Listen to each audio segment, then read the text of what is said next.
Selamat pagi anak-anak, berjumpa kembali pada pembelajaran kita. Masih berada di tema 1, organ gerak hewan dan manusia, kita melangkah ke subtema 2, manusia dan lingkungan pada pembelajaran ke-1. Dengan muatan IPA KD 3.1 dan 4.1, muatan Bahasa Indonesia KD 3.1 dan 4.1. Mari kita awali pembelajaran pada hari ini. Bismillahirrahmanirrahim. Assalamualaikum warahmatullahi wabarakatuh. Hari ini kita akan belajar tentang alat gerak manusia dan ide pokok dalam teks.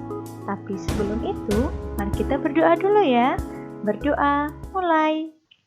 A'udzu billahi minasyaitonir rajim. Bismillahirrahmanirrahim. Raditu billahi rabba wa bil islami dina wa bi Muhammadin nabiyyan wa rasulah. Rabbi zidni ilma warzuqni fahma. Allahumma anfa'na bima 'allamtana wa 'allimna ma yanfa'una warzuqna 'uluman tanfa'una. Amin ya rabbal alamin. Sudah siap belajar untuk hari ini? Let's go! Tahukah kamu? Seperti yang sudah kita pelajari pada pembelajaran subtema 1, bahwa tulang merupakan penyusun alat gerak pasif. Karena tulang akan berfungsi jika digerakkan oleh otot. Selain sebagai alat gerak, berikut beberapa fungsi lain dari tulang. 1. Tulang sebagai pembentuk dan penegak tubuh. 2. Tulang sebagai tempat melekatnya otot. 3. Tulang sebagai penghasil sel darah merah dan sel darah putih. 4. Tulang sebagai pelindung organ tubuh seperti otak, jantung, paru-paru, organ pencernaan, organ pernafasan, dan organ reproduksi. Jenis tulang dapat dibedakan menjadi beberapa. Berdasarkan bentuknya, tulang dibedakan menjadi 3. Tulang pipa dengan bentuk panjang dan berongga seperti tulang paha. Tulang pipih dengan ukuran yang tipis seperti tulang belikat. Dan tulang pendek seperti tempurung tulang lutut. Berdasarkan zat pembentuknya, tulang dibedakan menjadi tulang rawan seperti daun telinga. Kita dapat melipat daun telinga kita karena daun telinga kita merupakan tulang rawan. Selain telinga, kira-kira bagian tubuh mana ya yang merupakan tulang rawan? Mari kita cari tahu. Yang kedua adalah tulang keras seperti pada tulang tengkorak. Tulang tengkorak ini berfungsi untuk melindungi otak.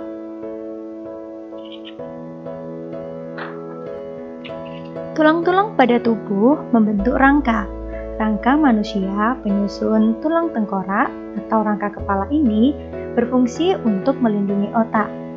Selain itu, rangka kepala adalah tempat melekatnya mata, hidung, telinga, gigi, dan lidah. Berikut susunan tulang pada rangka kepala. Tulang dahi yang merupakan bagian depan, tulang air mata atau tulang mata untuk melindungi mata, tulang hidung, tulang pipi, tulang rahang atas, tulang lidah, tulang rahang bawah. Pada bagian samping terdapat tulang baji dan tulang pelipis. Pada bagian belakang kepala manusia terdapat tulang tengkorak. Dan bagian atas terdapat tulang ubun-ubun. Tubuh manusia terdiri juga dari rangka badan. Rangka badan ini berfungsi untuk melindungi paru-paru, jantung, organ pencernaan, dan organ reproduksi. Pada rangka badan terdapat rangka tulang penyusun tulang belakang, tulang rusuk yang berfungsi untuk melindungi jantung dan paru-paru, dan tulang usus, tulang duduk, tulang kemaluan untuk melindungi organ pencernaan dan organ reproduksi manusia. Terdapat juga tulang selangka dengan memiliki bentuk seperti selang dan tulang belikat dengan ukurannya yang tipis.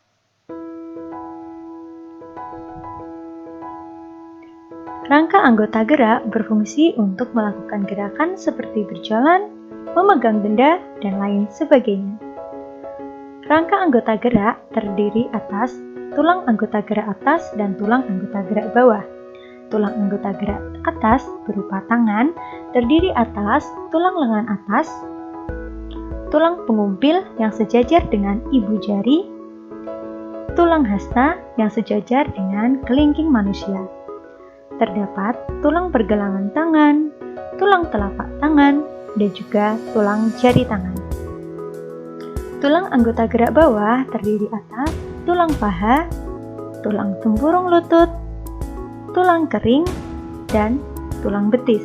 Yang perlu kalian perhatikan, tulang kering memiliki ukuran yang lebih besar daripada tulang betis. Terdapat tulang pergelangan kaki, tulang telapak kaki, dan tulang jari kaki.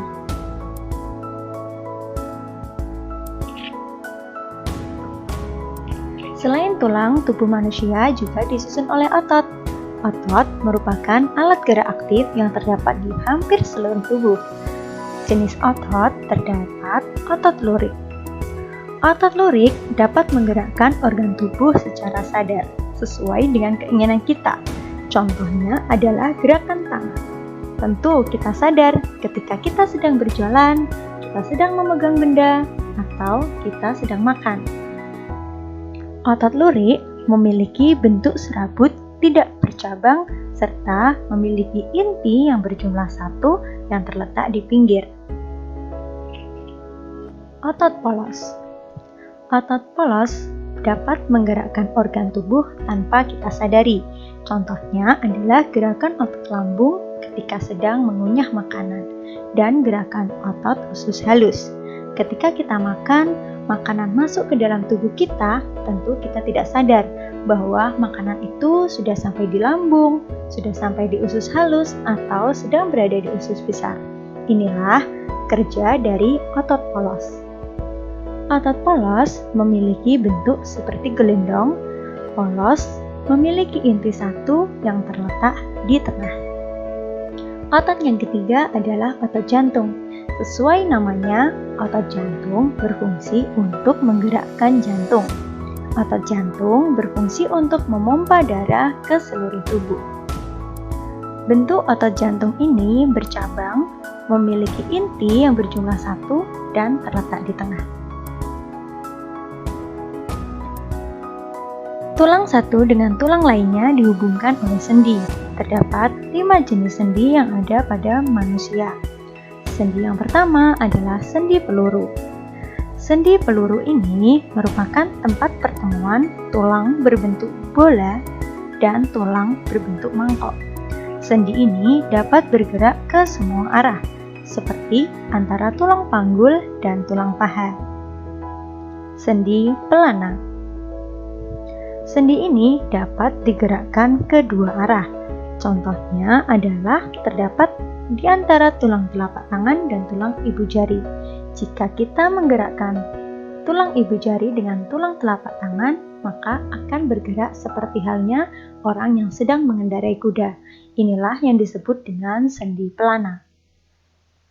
Sendi geser. Sendi geser terbatas pada gerakannya, yaitu hanya dapat menggeser.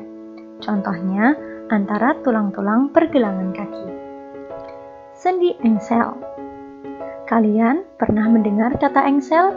Engsel adalah suatu alat yang bisa kita temukan misalnya pada pintu. Entah itu pintu lemari atau pintu rumah kalian, pasti terdapat engsel. Nah, sendi engsel ini hanya dapat digerakkan ke satu arah saja. Dapat kita temukan misalnya pada pertemuan tulang lengan atas dan tulang hasta. Jenis sendi yang kelima adalah sendi putar. Sesuai namanya, sendi ini dapat digerakkan memutar. Contohnya adalah gerakan antara tulang leher dan tulang tengkorak. Selain hubungan antar tulang atau sendi yang menyebabkan tulang bergerak, otot juga berperan dalam melakukan berbagai gerakan. Contoh gerak otot manusia adalah menekuk atau meluruskan. Dilakukan pada bagian sendi engsel dan pelana. Contohnya gerakan lutut, siku, dan ruas-ruas jari tangan. Menurunkan atau menekan ke bawah. Dilakukan dengan menggunakan anggota tubuh. Contoh, menghentakkan kaki, menekan dengan tangan. Menaikkan dilakukan dengan menaikkan bagian tubuh. Contoh, membuka mulut, gerak jalan di tempat, dan berlari. Memutar dilakukan pada sendi putar dan peluru. Contoh, kepala menengok kanan dan kiri, serta memutar lengan. Menjauhkan dan mendekatkan tubuh dilakukan dengan menjauhkan dan mendekatkan tubuh. Contoh, gerak merentang tangan dan menggerakkan kaki ke samping dan kemudian mengembalikannya.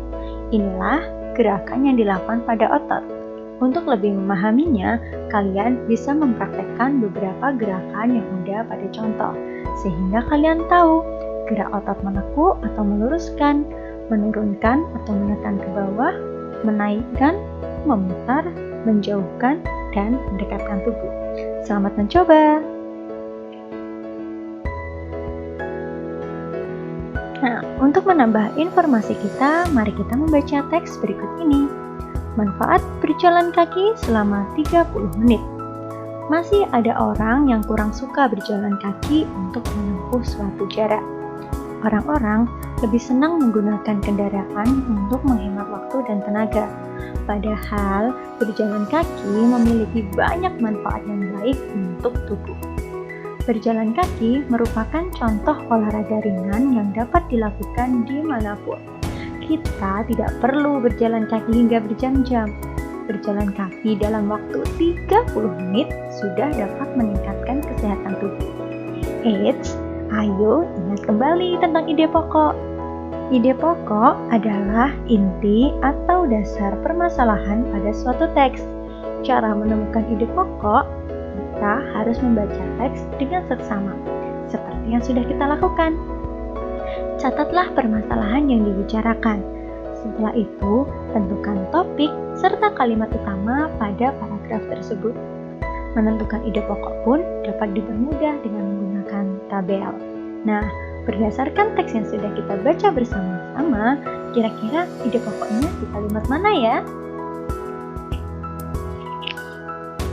Ya, ide pokok dari teks ini berada pada kalimat yang pertama. Masih ada orang yang kurang suka berjalan kaki untuk menempuh suatu jarak. Ini adalah kalimat utamanya. Karena kalimat utama berada pada kalimat ke-1 atau kalimat awal, maka paragraf ini disebut dengan paragraf deduktif. Ya. Nah, dari kalimat utama tersebut, kita bisa menentukan ide pokoknya. Ide pokoknya yaitu masih ada orang yang kurang suka berjalan kaki. Baiklah anak-anak, inilah tadi pembelajaran kita pada hari ini. Mari kita mengakhiri pembelajaran kita pada hari ini. Tapi jangan lupa ya, kerjakan dulu latihan soal yang ada pada hari ini. Selamat belajar di rumah dan tak lupa selalu jaga kesehatan.